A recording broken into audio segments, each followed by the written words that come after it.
Bienvenue dans ce nouvel épisode. On se trouve en Laponie. La Laponie, c'est le paradis des forêts et des lacs. Bon, aussi un petit peu le paradis des moustiques. Mais pour pas nous gâcher le voyage, on a trouvé quand même quelques solutions qu'on va vous présenter dans cette vidéo.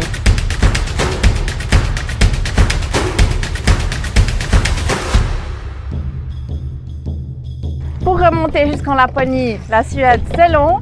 On a emprunté la route 45 qui passe au centre.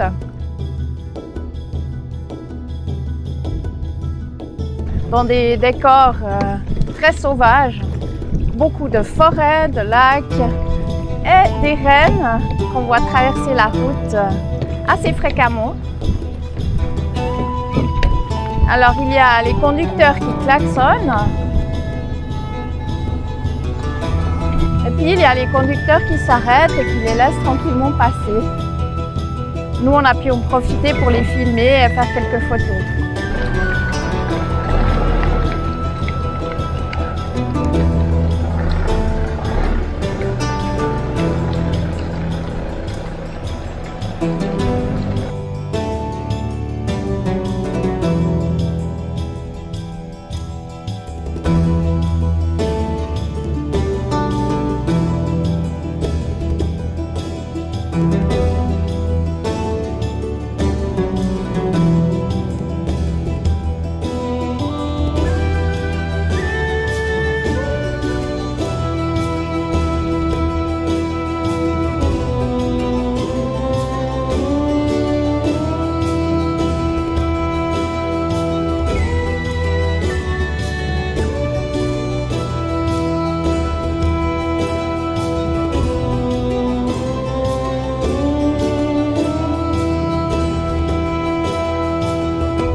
Donc avant d'arriver jusqu'ici, on a eu une très longue route. Il faut savoir qu'en Suède, c'est un pays qui est très long. On a passé de belles forêts, des petits lacs. On a profité de revisiter les vieux tubes de notre jeunesse en chantant à tue-tête, enfin surtout moi, Thierry il m'a filmé. C'est foutu de moi. Elle a tiré la première, m'a touché, c'est foutu. Elle a les yeux revolver, elle a le regard qui tue.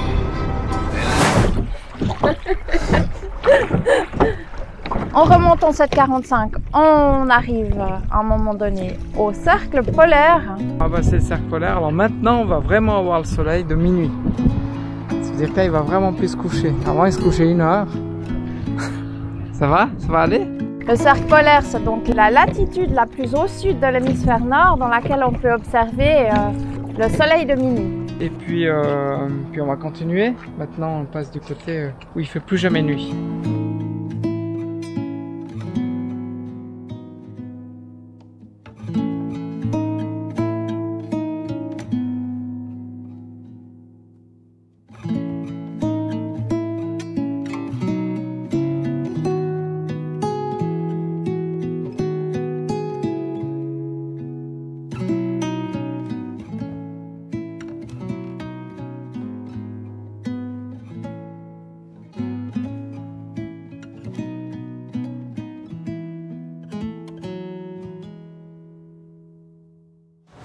Une autre chose à laquelle il faut s'adapter quand on voyage, c'est l'alimentation.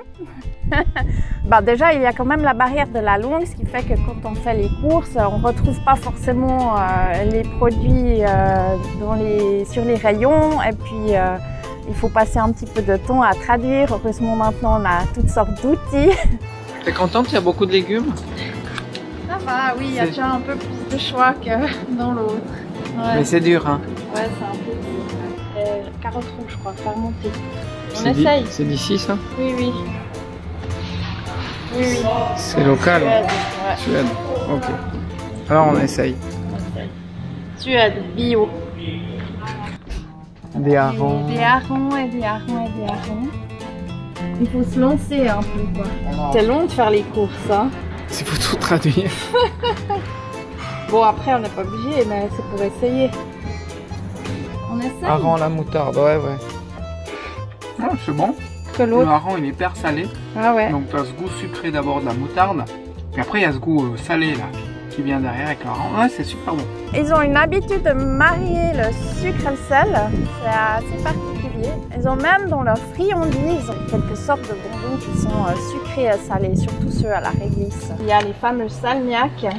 Donc c'est de la réglisse avec salé en fait, mais elle n'est pas salée avec du sel. Ils mettent dedans de la chlorure d'ammonium. C'est pas la réglisse qu'on connaît, hein. Non. Ça, c'est de la réglisse de Ah suédois. ouais, c'est de la réglisse. Ça... Je sais pas si ça marche contre le corona, mais c'est un truc de pharmacie quoi. Faut manger local. Faut manger local. Et c'est en vrac Ouais, c'est le seul truc en vrac. qu'on trouve, ouais. On vous a parlé du paradis des moustiques. Donc, première solution pour ces moustiques, c'est d'acheter des crèmes. Il y a de l'anti-moustique parce que on sait pas à quelle sauce on va être mangé là pour les prochains jours. Donc, on a acheté un produit en arrivant qu'on n'a pas vraiment utilisé. Il existe aussi des appareils électroniques qu'on peut mettre à l'extérieur qui, paraît-il, devraient éloigner les moustiques à 20 mètres autour. On a vu plusieurs Suédois qui les utilisaient, ça a l'air de fonctionner. On s'est plutôt dirigé vers quelque chose d'un peu plus écologique et qui dure dans le temps, c'est la moustiquaire. Alors bien que le véhicule soit équipé de moustiquaires sur toutes les fenêtres, on avait quand même des dizaines de moustiques qui arrivaient à se faufiler. On ne sait encore pas par où ils ont passé. Le problème, c'est qu'on voulait se reposer, mais on n'arrive pas à dormir plus de 2 heures parce qu'on est bouffé par les moustiques. Alors on savait qu'il y a des moustiques à l'extérieur, mais là ils arrivent à rentrer, c'est pas compréhensible. On a des moustiquaires partout. On ouvre un tout petit peu les fenêtres, mais je sais pas, ils passent à travers les moustiquaires, je sais pas comment ils font. C'est des vrais combattants. Et puis ils t'attaquent toute la nuit là. Là on est à Kiruna. Donc après plusieurs nuits de guerre avec les moustiques, on ne peut pas mettre des insecticides et toutes ces choses. Donc on va essayer de trouver une solution avec des filets, une moustiquaire ou quelque chose. Donc on va aller voir ça tout de suite. Voilà, Voilà, on est équipé. on est prêt pour affronter. Donc on va enfin pouvoir dormir. Et puis le résultat est maléfique. On l'a installé et franchement, rien à redire. Hein. C'est tip top. On dort bien. On entend quand même les moustiques s'exciter derrière la moustiquaire. Autrement, c'est agréable, on peut dormir sans être piqué. On a aussi acheté une moustiquaire qui se met sur le chapeau pour aller faire les randos, parce qu'on avait décidé de faire une rando dans ces parcs. Et là, la bonne nouvelle, c'est qu'on l'a pratiquement pas utilisée, à peine au départ. D'ailleurs, on a fait un beau trek sur le plus haut sommet de la Suède.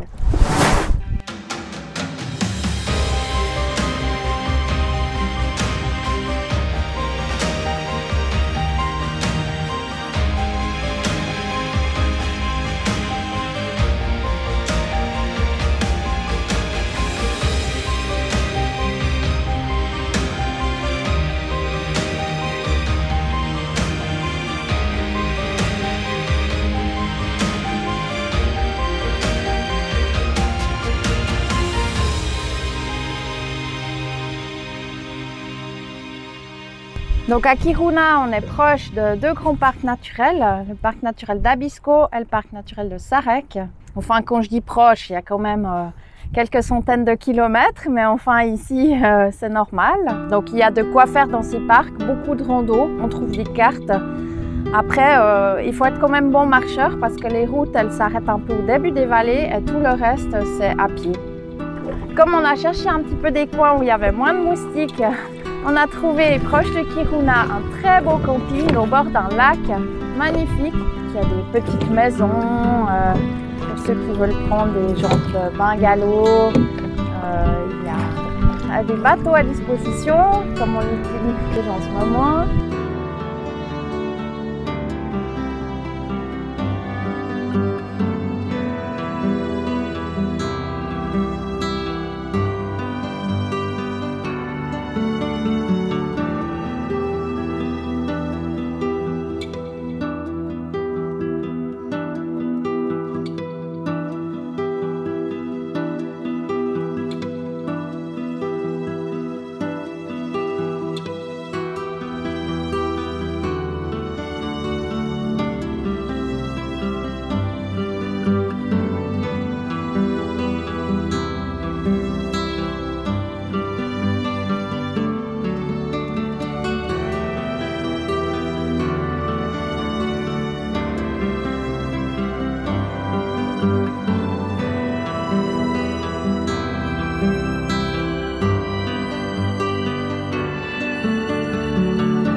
On vient d'apprendre que la Norvège a ouvert ses portes, donc on va pouvoir entrer en Norvège. Donc si vous ne voulez pas manquer nos prochaines vidéos, abonnez-vous à la chaîne et on vous dit à bientôt. Bon, Cécile a décidé de ramer pour nous ramener. Non, on va pas.